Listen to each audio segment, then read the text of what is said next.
Hello दोस्तों, welcome to study IAS. मैं हूं आपका दोस्त विवेक मिश्रा।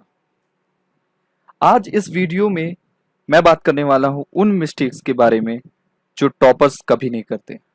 ऐसी कोई स्पेशल पावर्स नहीं होती टॉपर्स में कि जो उन्हें टॉपर्स बनाती है, बट ऐसी कुछ उनकी स्ट्रैटेजी होती है जिससे वो टॉपर्स बनते हैं। इन सभी के बारे में हम बात करेंगे, तो stay tune with this video and please subscribe study IAS.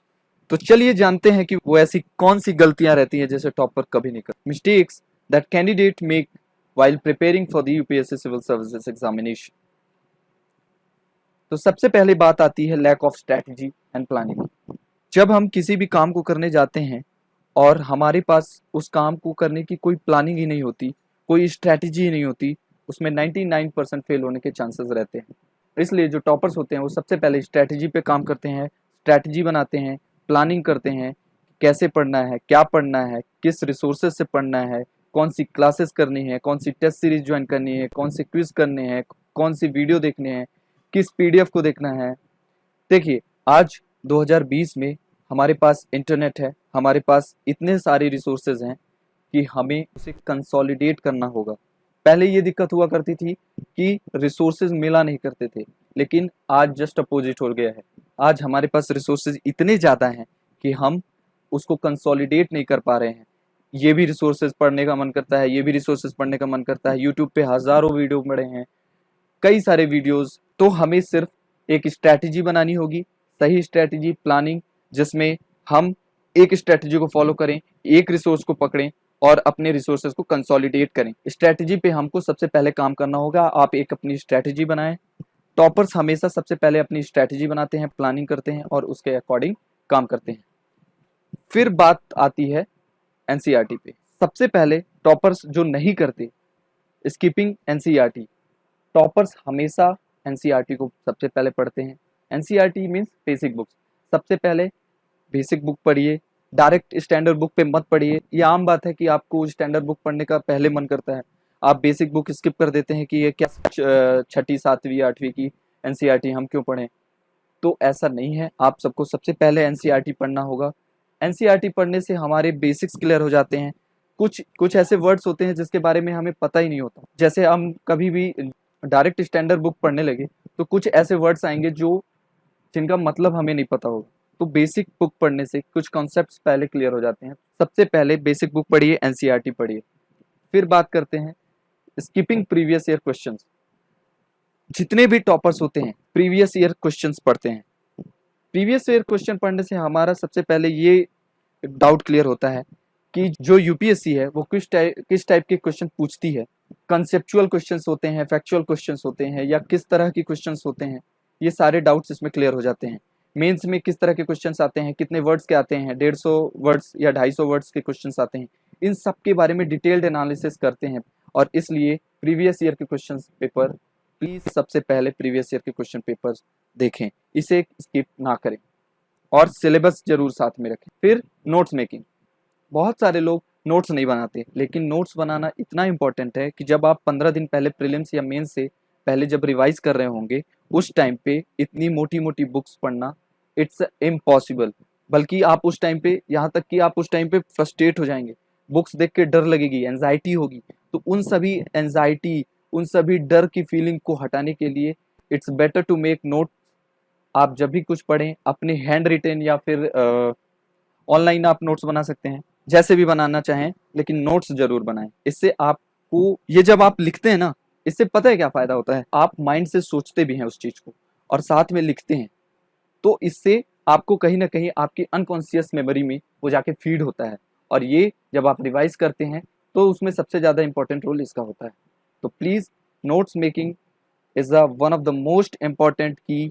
तो नोट्स जरूर बनाएं। फिर आता है नॉट रीडिंग न्यूज़पेपर। देखिए कि न्यूज़पेपर आपको कब पढ़ना चाहिए। रीडिंग न्यूज़पेपर, बहुत सारे लोग बोलते हैं कि न्यूज़पेपर मत पढ़ो, वीडियो एनालिसिस देख लो। आजकल तो यूट्यूब पे हजारों वीडियो एनालिसिस भी अवेलेबल है, सब कुछ अवेलेबल है। तो जैसे मैंने पहले ही बताया कि हमको रिसोर्सेज को कंसोलिडेट करना है, एकत्र करना होगा और जितने कम से कम रिसोर्सेज में जितना ज़्यादा से ज़्यादा रिवाइज करके हम पढ़ाई करेंगे उतना बेनिफिशियल होगा हमारे लिए। जब भी आपकी एनसीईआरटी, सारे सब्जेक्ट्स की एनसीईआरटी कंप्लीट हो जाए, उस टाइम आप न्यूज़पेपर पढ़ना स्टार्ट कर दीजिए। तो आपको जितने भी पॉलिटी से रिलेटेड, इकोनॉमी से रिलेटेड जितने भी एडिटोरियल्स हैं, जितने भी न्यूज़ आ रहे हैं, उनके बारे में एटलीस्ट थोड़ा आइडिया होगा। प्लस साथ-साथ जब स्टैंडर्ड बुक की पढ़ाई आप एनसीईआरटी के बाद स्टैंडर्ड बुक की पढ़ाई आप करेंगे, तो स्टैंडर्ड बुक की पढ़ाई करते-करते आप जब न्यूज़पेपर पढ़ना स्टार्ट कर देंगे, तो आपको एक बेसिक अंडरस्टैंडिंग हो जाएगी कि हाँ, इस टॉपिक से रिलेटेड आज ये न्यूज़ आई है। सपोज़ जीडीपी से रिलेटेड कोई न्यूज़ है, तो आपको जब यही नहीं मालूम कि जीडीपी है क्या, तो आप समझेंगे ही नहीं और उसमें आपका मन भी नहीं लगेगा। तो आप जब एनसीईआरटी पढ़ लेंगे तो आपको जीडीपी पता चल जाएगी, जीडीपी, जीएनपी ये सब के बारे में पता चल जाएगा। तो उससे रिलेटेड जो भी कॉलम्स आएँगी, जो भी एडिटोरियल्स आएँगी, जो भी न्यूज़ आएँगी, तो उन सबको पढ़ने में आपको एक बेसिक अंडरस्टैंडिंग रहेगी, आपको पूरी तरीके से वो बात समझ में आएगी। जैसे पॉलिटी में एंटी डिफेक्शन लॉ क्या होता है, जब आपको पता होगा एंटी डिफेक्शन लॉ मीन्स दल बदल कानून। तो जब आपको पता ही नहीं है कि एंटी डिफेक्शन लॉ है क्या, तो आप उससे रिलेटेड कोई भी न्यूज़ आएगी आपको समझ में नहीं आएगा। तो न्यूज़पेपर पढ़ने से हमें सारी इन्फॉर्मेशन सही-सही जानकारी उसकी मिलती है। अब बात आती है कि न्यूज़पेपर कौन-सा न्यूज़पेपर सही होगा। तो देखिए, इंग्लिश मीडियम स्टूडेंट्स के लिए the Hindu the ultimate source, but Hindi medium students के लिए इंडियन एक्सप्रेस।